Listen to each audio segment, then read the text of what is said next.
Good evening, everyone, and welcome to the Passionate Professional Series, episode 32. This is an offshoot of the Passion and Purpose of, which is a channel on YouTube that shares useful knowledge so you can maximize your passions and your purpose.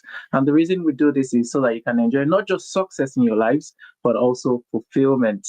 I want to say a big welcome to everyone who has joined today's episode. And I want to say thank you, as always, for taking out time on a Sunday evening when you should be relaxing to come and have an inspiring and thoughtful discussion with us.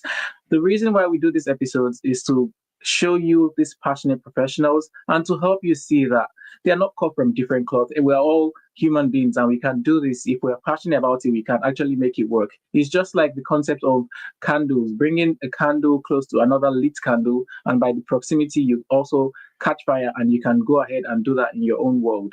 Our guest for today is already in the studio. Well, as always, I like to remind us that it's an interactive session.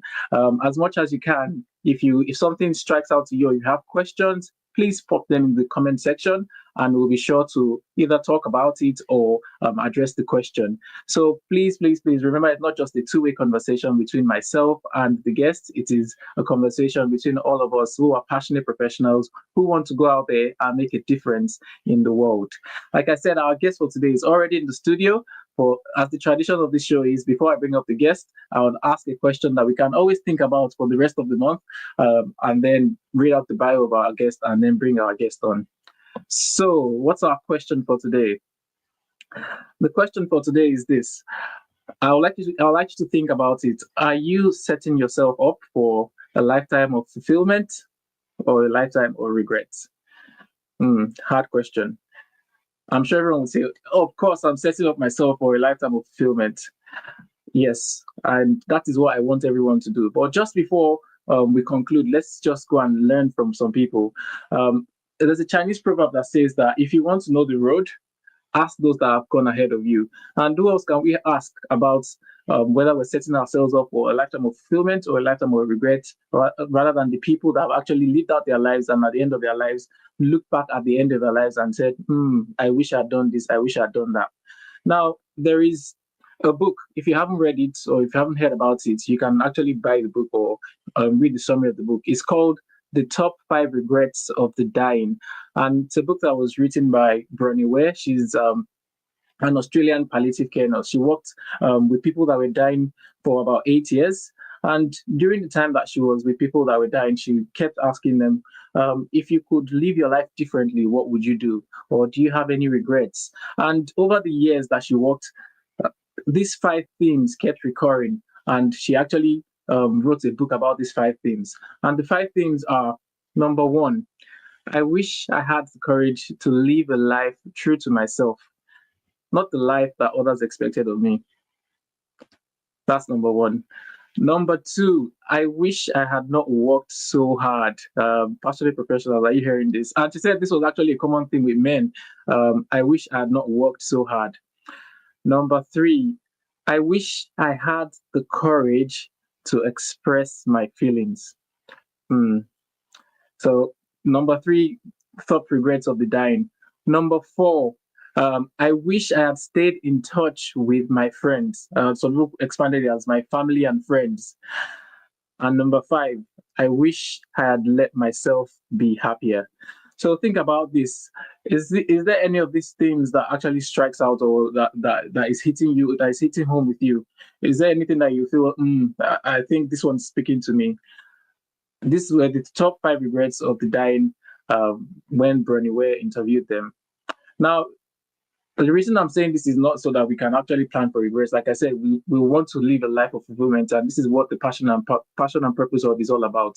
So instead of just thinking about them as regrets, how can we then take this and reframe them so that they are lessons that we can work with and prepare so that we do not have these regrets at the end of our lives?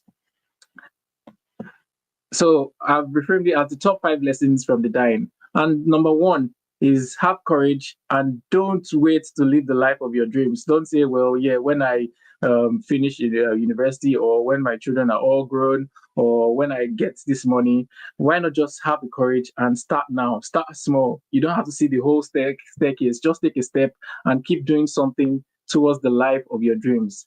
That's the first thing I encourage you to do. Then number two, don't make your life all about work. And that's another reason why we do the Passionate Professional series, to help you see that, yeah, we all have passion. We have professions. We have things that we say we do. Oh, I'm a doctor. I'm an accountant. I'm an engineer. But don't make your life all about your work. There's so many more things about life. There's so much more to do in life. You can explore your passions. You can volunteer. You can do so many things, because if you make your life all about work, and some of the people that she interviewed, they're like, okay, I did this work, I've made all this money, but what use is it to me now? So something to think about. Number three, express yourself to your loved ones. Tell your loved ones that you truly love them. Spend some time with them. Don't give them devices, or just doing things on your own. Express yourself to your loved ones. And sometimes it might not just be saying that, oh, I love you. It might sometimes be telling them, standing, being authentic with them and telling them the truth, even when the truth is not what they want to hear. There are some people that get to the end of their lives and wish, oh, if I only had told my father this, only if I had told my brother this, if I had told my wife this. You need to express yourself to your loved ones. Number four, stay in touch with your family and friends. Life can get really busy, and we feel that, oh, yes, I need to do this, I need to do this. But many people at the end of their lives realize that I missed that. I missed that connection with my family and friends, and at that point, it becomes too late. So let's keep that social connection buzzing. And number five, learn to count your blessings and choose happiness. Many of us feel, oh, happiness is something that we'll get to when we get to a certain destination. But you need to be happy with what you have now. Count your blessings. Someone says that gratitude is the antidote to sadness. So you need to be grateful for what you have, and you realize that you actually have so many things that many people would want, but you're just pushing your happiness to another destination. You should choose happiness now, because now is what you have. And with that, I hope that we pick up these lessons, and if we keep doing this, we'll set ourselves up for lives of fulfillment rather than lives of regret. The final quote I would like to share is one from Jim Rohn, who's a famous speaker, and he says that we all must suffer one or two pains, or two things. He said the pain of discipline, and I'll tell you that it actually takes discipline to do many of these things. Having the courage to actually live the life that you want, not the life that others want. Having the courage to say that your work doesn't define you, keeping in touch with your family, choosing happiness. It actually takes discipline, and it says that we must suffer one of two things: the pain of discipline or the pain of regret. And I hope that we do not have to suffer the pain of regret. Okay, well, our guest is here, and obviously, our conversation as we talk today, we'll see some of the things that align with what I've talked about today. So, here is the profile of our guest on the Passionate Professional series. Our guest for today is Michelle Lynch. She's a powerhouse of purpose, financial strategy, and transformational leadership. She has over 2 decades of experience empowering individuals, SMEs, and institutions to build sustainable financial futures. And she brings more than expertise, she also brings impact. She's the founder and director of Lynch's Resources Limited, and she leads with vision. She's delivering award-winning financial solutions that transforms how businesses manage, grow, and sustain their resources. Our work has been recognized nationally, and she's won awards, including the Bookkeeping Service of the Year Award for the West Midlands. She also sits at the heart of governance. She works as an associate non-executive director with Worcestershire Acute NHS Trust, and she's also an advisory member for the Birmingham City University Business School. And her influence spans across both public and private sectors, where she's trusted to drive change, provide challenge, and contribute to financial strategies that serve communities. She's a passionate advocate for economic justice. She's a committed woman of faith, and she leads with integrity, humility, and hope.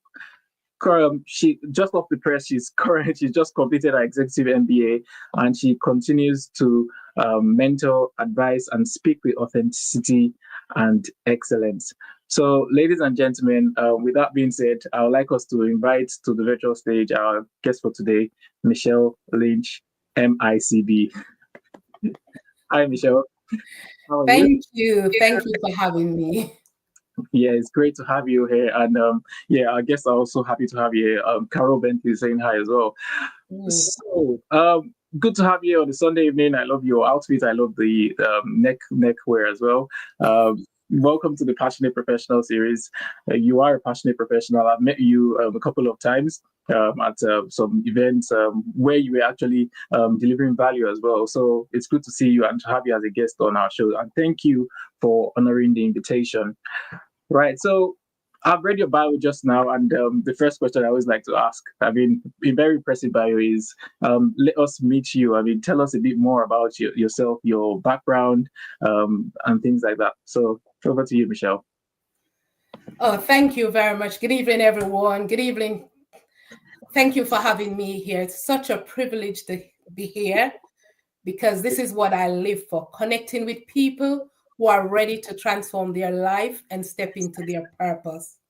I often tell people I don't just crunch numbers, I illuminate life, live a life of purpose and passion.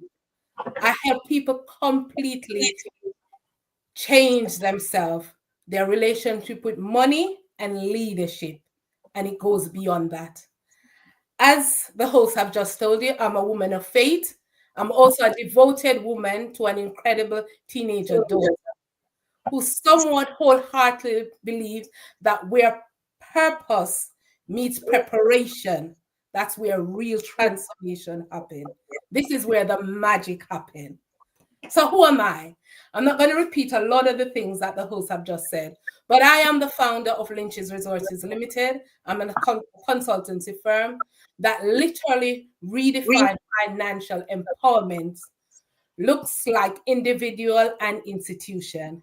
I also have the honor of serving on the NHS board as a NED and an advisor at the Birmingham City Council.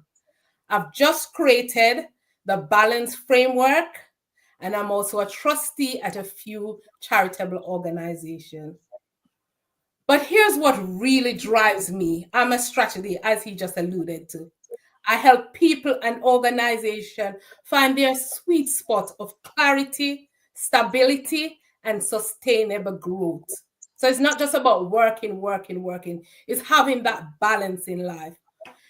It's more than that. I'm an advocate in the marketplace. And what does that mean? I'm on a mission to bring Christ back into business, not just within the four walls of the church. He mentioned that I'm looking very beautiful. Yes, I'm just coming in from church. But our daily life as entrepreneurs and profession, not just on a Sunday where we dress so beautiful and go to church. How does that look when you go out on a day-to-day basis with your colleagues as a professional person? I believe we can transform the way we do business with a spirit of integrity and excellency, bringing the oneness where Christ can be glorified in every transaction, in every board meeting, in every decision that we do. And that's who I am. Over to you, host. Wow. I think that's the best introduction I've had so far on this episode, and I know where that is coming from. I will talk about that in a bit because I've seen you talk in public, and I know that you're a great public speaker. And it's not just about being about speaking in public. I can also see the passion behind it, and because it's a passion and purpose of. You said something, and I've had to quickly scribble it down because I think I'll use that line.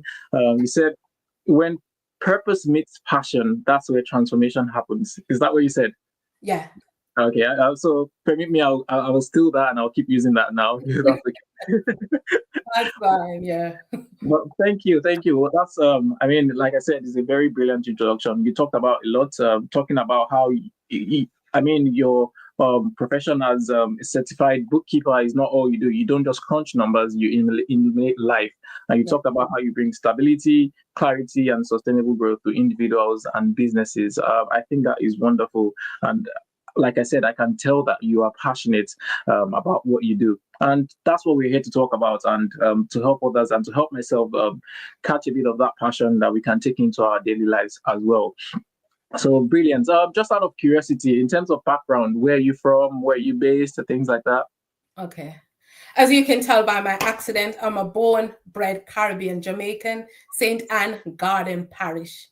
Currently, I reside in the United Kingdom, Birmingham, and I've been in the United Kingdom for 26 years. I know I only look like 25, but yes, that's another story for another day. Wow. Thank you. I love Jamaican people. I love Jamaican food and Jamaican culture. It's not very far from my culture as well. Um, I know you probably have mentioned this because while you're talking, and it's also embodies what we're saying, that it's not it's something that you describe yourself as. I mean, you probably have mentioned it, but I'd like you to reiterate it for the purpose of people that are listening. A question I like asking is, what are your values?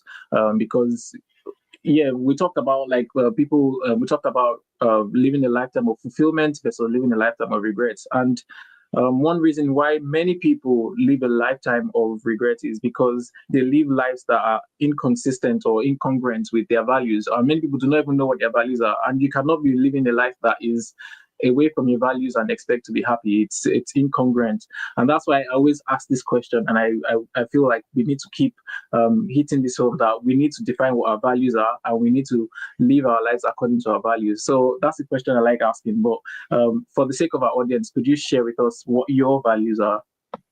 Okay, very good question. And as children and profession, we need to be really certain what our values are, because it allows us to connect with others, take or take on contracts, or don't take them on. So my values are very simple and transparent. So integrity, a spirit of excellency, and those things I will not compromise at all. Being a Caribbean and also growing up a woman of faith, so anything that falls outside of that, I will not be a part of it. I will not be associated with it. And I stand on those values. And those allow me to make the decisions or engage into activities that I do. Brilliant, thank you. And I Integrity. could go on the honesty and stuff like that, but I think we Yeah, have, all of us have lots of value, but we have the core ones that yes. define who we are. And I love the three core values you've just outlined: integrity, excellence, and faith. And just like you said, it will help you pick up what or decide on what you will go with and what you won't go with. And yeah, it's something I like telling people, that I mean, you don't wait until when you're in situations that you then try to decide what your values are. You actually choose your values before you get into those situations, and they help you make the decisions. If you don't have values, then you're torn between, oh, should I do this, should I not do this? But if you have your values as a framework, you can say, this is against my values, so I'm not doing it. And it makes your life easier. Like I said, it helps you feel happy as a person. But yes, I love the fact that you crafted that, and you're very certain on what your values are. Integrity, which is one value that I think everyone should have. Excellence, something everyone should strive for. And like you said, your faith is a core value. It's at the core of everything you do. Brilliant. Um, Moving on from values, not entirely moving on, but from your values, what are then some of the things that you are passionate about, Michelle? Wow. This is where I light up. That's what we want. I come alive, passion. I'm passionate about economic justice. I'm passionate about financial literacy and faith-driven leadership. And I will emphasize faith-driven leadership is different from leadership. You see, Hmm. I believe that financial freedom isn't just about having money, because everybody believes, okay, when I'm a millionaire, that's financially free. I'm financially free. It's about having choices, having dignity, having the ability to generate and create impact. So if you're not impactful, I don't think you have completed your financial freedom state. My latest initiative, the Balance Framework, exists specifically to help people, especially young professionals and underserved community. Why?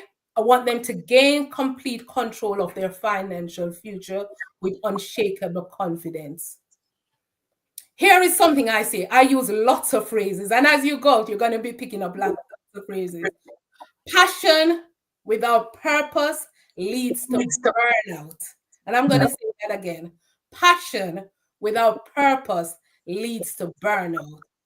But when your passion serves as a bigger cause, that's a legacy. We all want to leave legacy behind.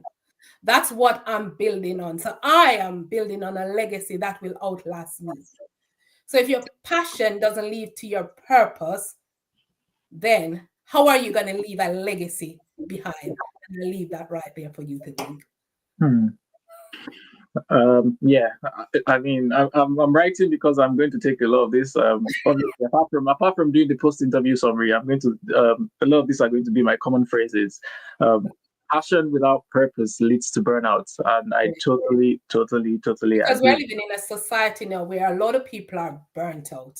Yes, I They are agree. burnt out. So Yeah, and I think it also brings to mind that most people then need to realize that okay, if I say I'm passionate about this, or I'm passionate about, um, for example, let's say artificial intelligence, I'm passionate about creating content, but if there is no purpose behind it, you just keep doing it, just keep spinning, keep spinning, and then at some point you're like, I'm burnt out.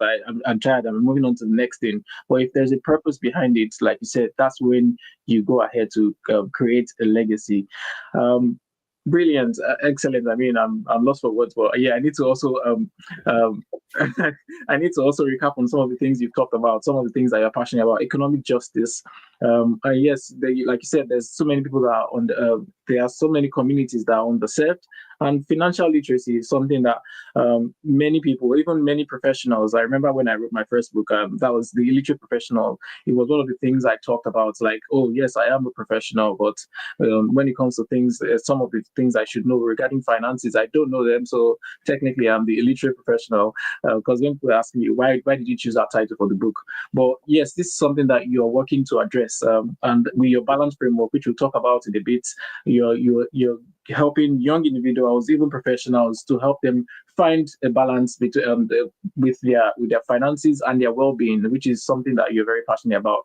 There's something that I would like to you talked about faith-driven leadership, and I think that's something that I'd like to hear a bit more about, because I know in this time it's like we have a shortage or a scarcity of true leaders. It's sometimes you wonder, like, is this the best that we can produce when it comes to leadership? But how does faith-driven leadership, how does that tie into all that? How can that help to solve that problem, or that bridge that gap in leadership that we have today? okay, faith-driven leadership, it's when you're anchored in Christ.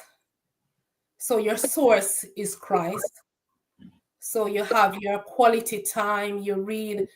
I don't want to sound like I'm preaching, but the Bible is given to us for instruction. There is knowledge, there is wisdom in that. When we have our Heavenly Father who gives to us knowledge, wisdom, and understanding.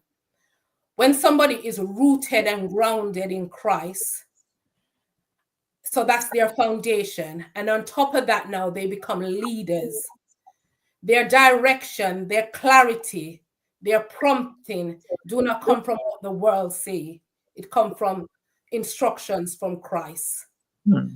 So when you are rooted and grounded in your faith in Christ, combine that with leadership, you will be leading people because you're getting direction and vision and clarity from Christ, instruction that the natural man cannot give you and your own intelligence would not offer to you. It Wow. said, if my the Bible talks about leadership in many scenarios. If my people who have been called upon me and humble themselves, so when we call upon him, he will give us instruction. When we Hmm. come to him with our, which I say, desires, he will strip all of that away and put in us knowledge, wisdom. Solomon he gave, and with that you will be able to lead with authenticity. A lot of people are leading, but they are not leading with authenticity, and that's the difference. Wow, thank you for shedding more light on that, because a lot of people are just leading out of their own capacity. But what you're also telling us about is actually leaning into the strengths that we can draw from our spiritual connection with God, and using that as our foundation for leadership. Excellent. I really love that, and I love that you're also very clear on what you're passionate about, which is something that many people struggle to craft, or to actually articulate. But you have no issues with that. So thank you for doing that.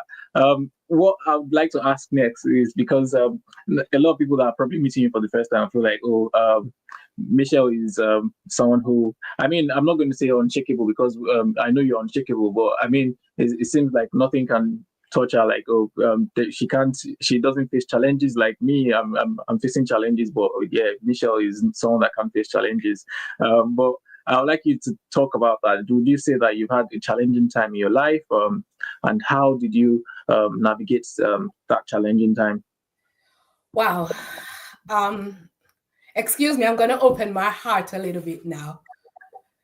We all face challenges. We are all navigating some situation in our life. It doesn't matter what season, but the key is how do we do that? So I'm going to share with you a story because I believe that persons on the line should hear this, and they probably would be able to resonate with it. There was a moment that changed everything, a moment that broke me open and rebuilt me entirely. If I get emotional, forgive me. Oh. It was when I discovered I was carrying my precious child. It was a complete surprise, honestly. That turned some people say that's the best part of their life. That's my greatest challenge. That turned my world upside down. Becoming a mom felt like stepping into another skin I've never worn before.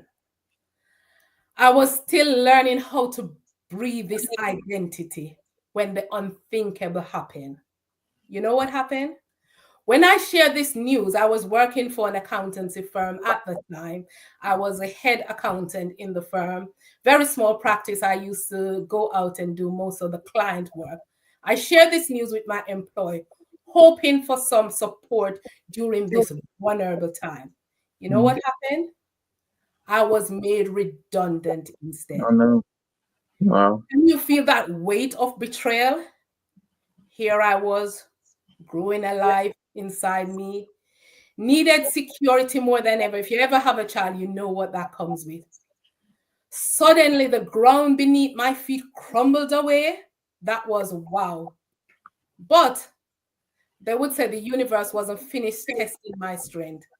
As a first generation immigrant, I found myself also caught in a legal battle that seemed to consume every energy I had left. Don't forget, I'm carrying, then I'm facing this storm. It was the perfect storm that could drown me. But here, what I discovered in those dark, overwhelming days. Sometimes life just strip everything away. And that's what happened at that time. So you can remember who you truly are. I had to dig deeper than I ever had. I find my purpose buried beneath the fear and the uncertainty. Uncertainty, no job. Uncertainty, a child is coming. I had in that moment had to unlearn every limiting story I ever told myself about that I was capable of achieving. And then without but faith as my foundation. So I'm going back to faith. I took the most terrifying leap of faith and I launched Lynch's Resources Limited. Don't forget, I was made redundant, I have a child, so many things happening. And in the midst of that storm, I'm launching a business, Lynch's Resources Limited, while I'm cradling my newborn baby. And at the same time, fighting a legal battle that kept me awake. You know what happened? Those early days were my masterclass in humility and resourcefulness. I learned to live on the absolute basic. And when I talk about the absolute basics, when I talk about my balance framework, I can redefine that. And I swallowed my pride to access every lifeline available. At the time, toy libraries became my daughter's playground. Free terry nappies, so you know the ones you used to wash with your hand? Yeah. Get those from Birmingham City Council. That kept me going. There wasn't Pampers. I didn't use Pampers. It was a terry nappies. So Shore Start at the time became our community. And free business workshop became my university. Every free resource was a gift that kept me afloat when I thought I might sink. During this time, it was more than a financial reset. It was a complete realignment with my Creator God that transformed my mind, spirit, and purpose. I had to rebuild myself from the ground up. At the same time, building a business, and at the same time, nurturing a tiny human who depend on me for everything. But today, 16 years later, my heart overwhelmed with gratitude. I look at my daughter. She is a child of God. She's smart, gifted, and talented. And I see the miracle that came through that storm. At the time you're going through storms, you can't see it, but by faith, you'll get through. My business has not only soared, but thrived. I win awards, doors are open. I never imagined that this would have happened 16 years ago. I now sit on board. I lead with purpose and I pour my heart into empowering others. Why? Because I know people go down that path as well, and I want to give them hope.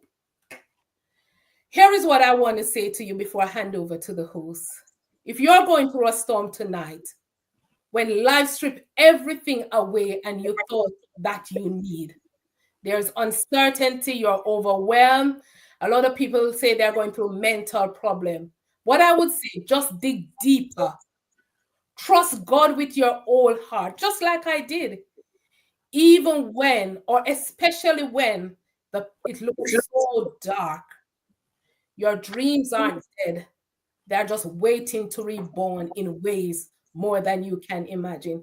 Because if I wasn't made redundant, maybe I would be still comfortable in the 9 to 5. So sometimes starting again isn't a setback. It's the greatest gift that can give you a chance to become whoever you want to become and fulfill your own purpose. Wow. Thank you for being so vulnerable and, like you said, opening my heart. your heart and sharing that story, because something that many people will say, I'll keep this to myself. Well, yeah, I mean that wasn't an easy time.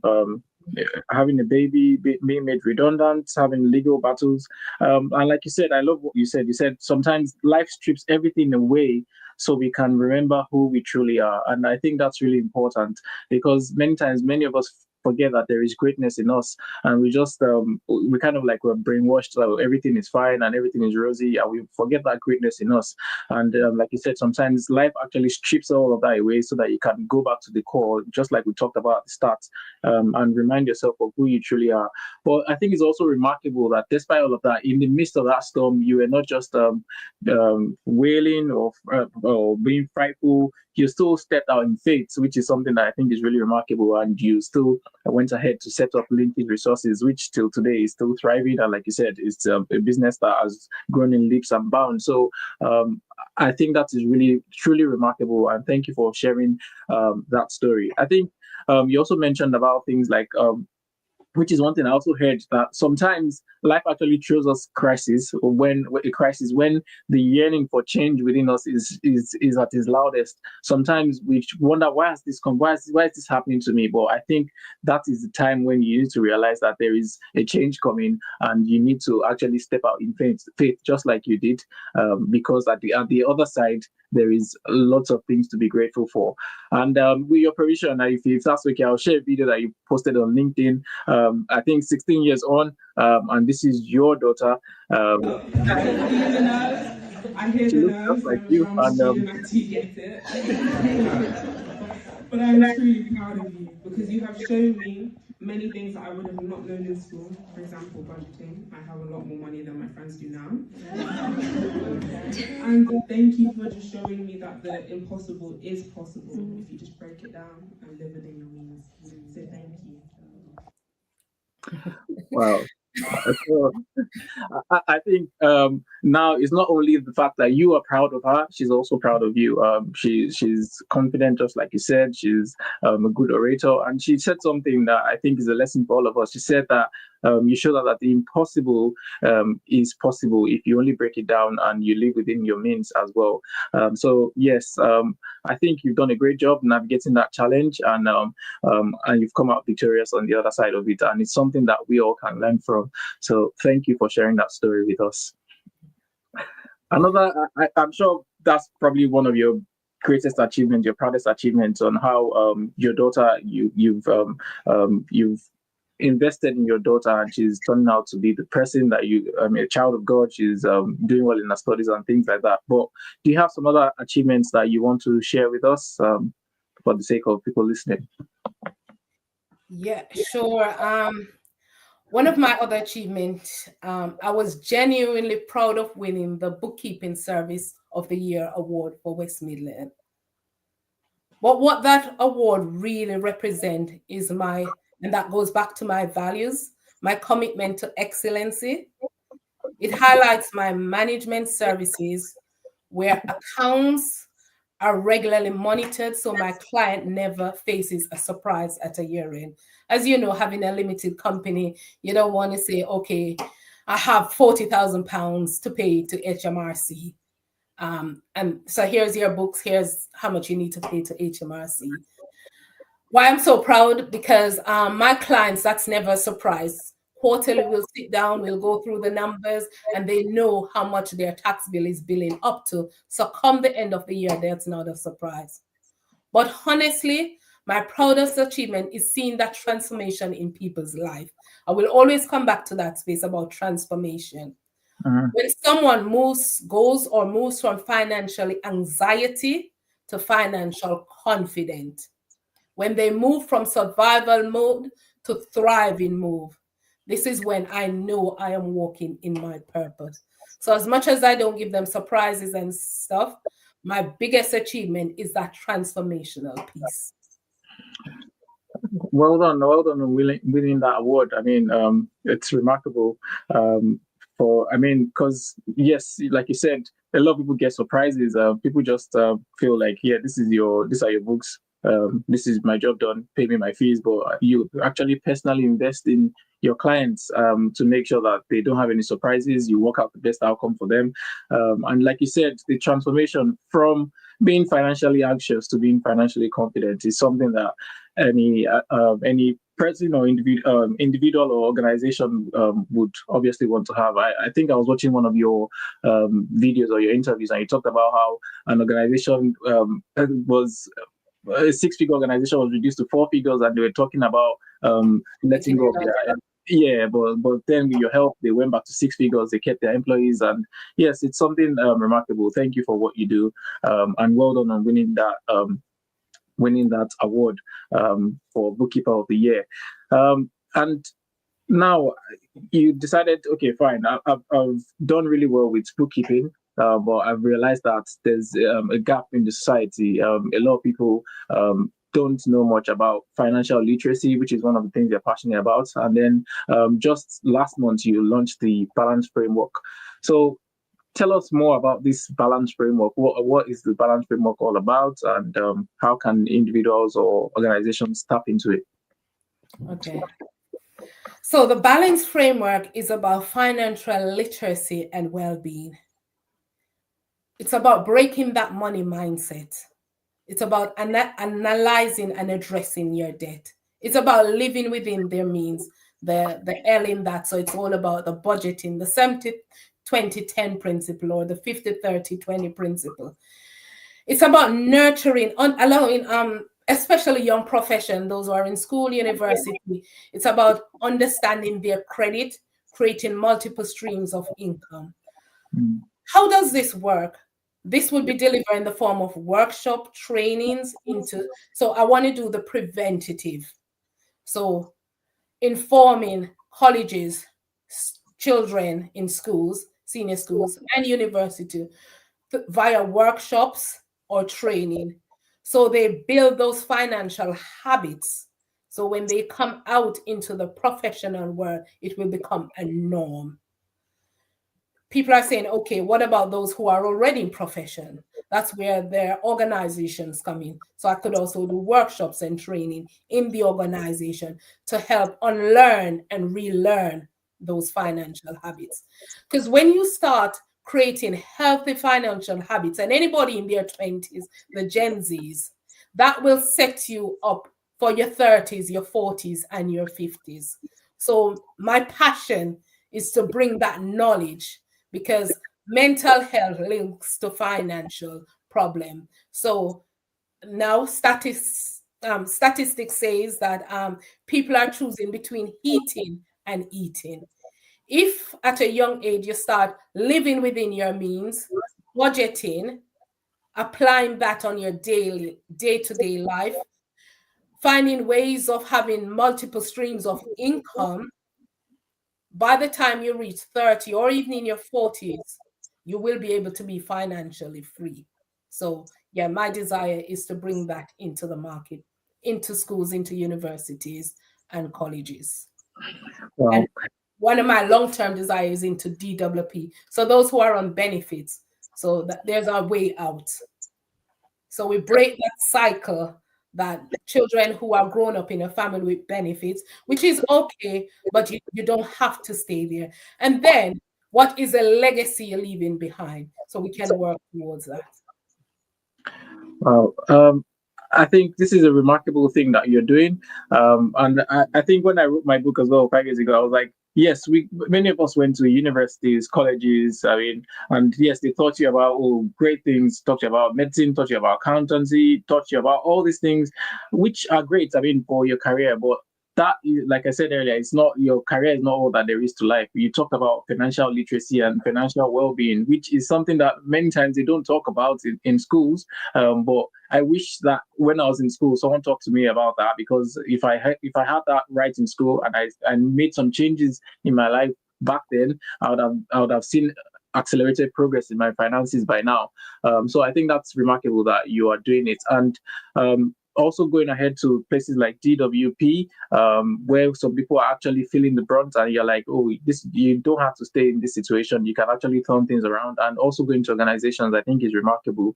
And it's interesting that all of this is showing how purpose is not just about you. I mean, you can talk about things you're passionate about. Usually there are things that I love doing. I love speaking. I love financial literacy, but your purpose is not usually about you. It's all about others. And that's what you're showing through what you're doing, because you are showing that you're going out there to improve the lives of others. And that's where passion ties in with purpose. So thank you for doing that. And yes, I think it's a remarkable thing that you're going into schools and colleges, because we need that financial education even at the grassroots, so that people, when they catch those habits young, then when they grow older, their well-being is better, because like you said, there is a link between financial freedom and well-being. So if an individual wanted to learn about that, is that something that an individual can access, or how are you running these sessions? Great question. At the moment, I'm trying to build relationship with schools, colleges, and university, so I could deliver the program through the schools, colleges, and universities. However, for individuals, in August, I will be running a short program, a one-day program for those who would like to have an overview of what it looks like. Details of that will be posted on my LinkedIn site. So those who want to register, it will be paid for, and come in and access that for one day or probably half a day. Excellent. Yes. We'll go through all the BALANCE. Yeah. So something to look forward to in August. A one-day course for individuals to help your financial literacy and financial rejuvenation as well. So it's not just about being the literacy, like you're balancing, setting things right, turning around the trajectory of your finances, that you're not just going deeper in debt, but you're actually building up a suitable income and a legacy for yourself and your generation. A lot of people might ask, because I've met you, like I said, at different events, how is it that you speak so confidently? And I've seen you on your LinkedIn page, as well as your profile. You talk a lot about Toastmasters International. So how was this? Do you think this has helped you in your professional journey, Toastmasters International? Most definitely. Well, I thought I wasn't a great speaker, and when I shared that with a colleague of mine, they said, you are a great speaker. However, if you want to improve your speaking skill, start Toastmaster. I joined Toastmaster, and in the first month of joining Toastmaster, I won the table topic for my local club. So Toastmaster is an international speaking organization where no judgment is made. You come, you practice, you deliver speeches, get constructive feedback, and you can improve. It also improve your listening, so your speaking and listening skill. So yes, I joined Toastmaster in the September, and by the October, I won my local club table topic. I was new to Toastmaster. I didn't understand Toastmaster or no Toastmaster. I was told because I won my table topic, I had to go to my area. I then naively went to my area competition, and then I won. And don't forget, I was just 1 month in. I won that area competition. Then I went to division in that period of time, and I won the division. I then went to the regional one. So that's both all the UK and Ireland, and I came top 6 out of things about 6 or 8,000 when you look at all the clubs and everything. I say that to say this: after having those training, it's a bit like going to the gym, the reps, getting those reps in. After delivering lots of different speeches at Toastmaster. It can be impromptu speech, it could be a 5-minute speech, it could be a 1-minute speech, whatever it is. We could be Toastmaster for the day, or we could be the timer for the day. Each opportunity give you chances to speak, and after that they evaluate you. So by doing that, I realized my public speaking became much better. I'm still on a journey. I'm still in Toastmaster. And I would say life is a journey, and you never stop learning. So I would say after joining Toastmaster, I realized I can do this. And I stepped out of my comfort zone, because we always have a comfort zone. And I delivering. I do feel the nerve. I do feel the fear, but I do it anyway. But what I've always done, once I've done something, get the feedback, implement those feedback. You're never perfect, but you're growing every day. Wow, you brought a lesson out of that as well. Never stop learning. Feel the fear and do it anyway. Yes, and I'm sure all our guests. I mean, looking at the live audience, people have been glued to this conversation because of your delivery as well.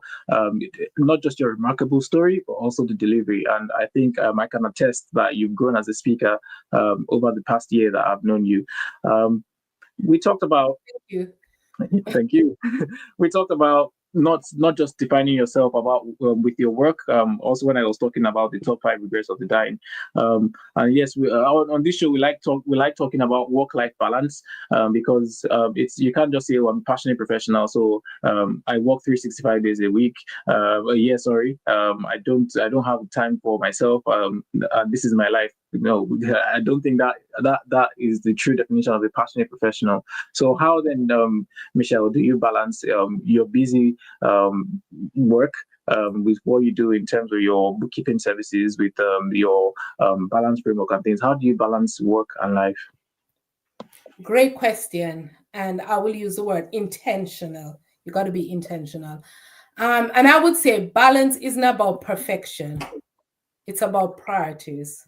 And I'm very unapologetic about this, I build boundaries and rhythm into my life that allow me to serve, lead, have fun. And I will repeat the word have fun and rest, because a lot of people don't factor in fun and rest. I value people time, and I create time to work, create time to relax, create time to pray and have fun. And importantly, I create to spend quality, intentional time with my daughter, because they grow, as you know, 16 years come, they grow. So you have to create those times, and those need to be factored in. The key is being intentional about every season and knowing that balance look different chapters of your life. So what I'm doing now, going out speaking and doing traveling and doing all of that. When my daughter was younger, I could not do that. So I would say, don't look at what I'm doing now. Look at your season. What is your chapter? What is it that is in your life? What is your priority? Non-negotiable. Quality time with God. Quality time with family. For me, you cannot build a thriving business and your family life is crumbling. My priority is your child. What's the point in, oh, I am a doctor or I'm an accountant, but every time the school is ruined, all you're having is a bad report. So I would say you got to know what season you're in, what chapter of your life in, and what does that look like. I can say my daughter is watching me now to see how I navigate this because I want to model that for her, that she can see that success without when what does success look like without sacrificing her soul, without sacrificing and compromising her values, without sacrificing and compromising her principles. So as I say, be very intentional. Put those things in place and look at what chapter you're on. Social media will show you a lot of things, and I would say block out the noises, know where you are, know what's your priority, know what's your value, and focus on that in the season that you're in. Wow. I totally agree 100% with everything you said. And again, another one for the books. I'm doing my bookkeeping now. Balance isn't about balance isn't about perfection, which many people think it is. Oh, I want to get it perfect, but in life, it's not about perfection because even when you're riding the bicycle and everything, you just have to know that sometimes you need to sway to the left and to the right. And just like I said, it's not about perfection. What it is truly about is about priorities. And you talked about being intentional. And Jackie also says that you're very intentional, and balance is about intentionality and prioritizing. And I love the other spin you put to it, which is understanding the season, because there will be seasons and times in our lives when some things that we want to do, we can't do them. But also being intentional and prioritizing, like intentionally creating time to rest, intentionally creating time for family, intentionally creating time for prayer and spirituality. Because if we do not schedule time for this, then something else will take that time, and that is what balance is. And we can see from some of your pictures on how you intentionally take time out to do this. I know you also do things like cycling and going on walks, which are things that we should also think about doing, because it's not, if you're just focused on your work, you all those other areas of your life can suffer. But yes, we need to actually find balance, create time to rest. Someone says that rest sometimes can be the most productive thing you can do. Shut all the books, shut all the laptops, and actually take a break and rest. And when you come back as a rejuvenated person. We have just about 7 minutes to go. And thank you. Yeah, time just flies by. I know you're like, where did the time go? Well, thank you for everyone who's watching live. If you have any questions, I can see people are putting comments. Please put them in so that we can address them. I don't want to be selfish, but I still have a few more questions for Michelle. I know because you talk about some of your mentors on LinkedIn. Who are some of your mentors, and how has mentorship affected your, or how has it changed your life, or accelerated your career, or your purpose? Okay. I must say, I literally stand on the shoulders of giants. That I call them giants. I'm so grateful for the mentorship and leadership in both my business and personal. Dr. Carl George OB, he stretched me beyond my comfort zone. So, and I'm going to elaborate a little bit about Dr. Carl George. So, I remember a client at the time we had to terminate, and I called because Dr. Carl George, as much as he's known for governance, he's originally an accountant and he had a massive accountancy practice. So I said to him that this is where my practice is at and this is what's happening. I was looking for a little bit of sympathy, and he just said to me, "You're literally sitting on your gift. You need to be in boardrooms. Go and start doing non-exec roles. And I said to him, I don't fit there. I am young. It tend to be retired persons, white, male dominated. And he just keep asking me, have you applied? Have you applied? So he stretched me. And the reason why I'm sitting on boards and the reason why I'm even on Birmingham City University Advisory Board is because of Dr. Carl George. So I salute him. Claudine Reed, MBE, she challenged me to think big. So it's actually when I was on her Navigating Life class, every Saturday morning we turn up. Jackie Lawrence, who introduced me to her. So I have to thank Jackie. I call her Mommy Jackie for that. And she said, no, you need to be in this circle. And I have grown over the year. So I've been with Claudine. She's also a mentor of mine for 1 year now. In that period of time, I've done my executive MBA. The balance framework has now been launched. And she sat me down the other day and said, when is the book coming? So having people like that around me. Dr. Simon Murphy, he's an ex-councillor of the Worcestershire side. He guides me and gives me wisdom and clarity. I would say each one of them has poured something unique in me. But now it's my responsibility to pour into others. Mentorship is a beautiful cycle of investment and return. So they invest in me, I need to now invest in somebody. So you're always in the middle. You always need to be a mentor as well as a mentee. There's no point receiving and not pouring.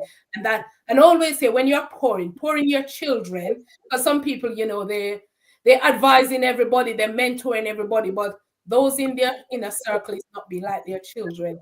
So and not just role model that as well.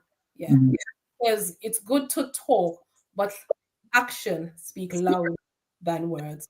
So I always say mentorship is a beautiful cycle. Investment and return. Who are you investing in?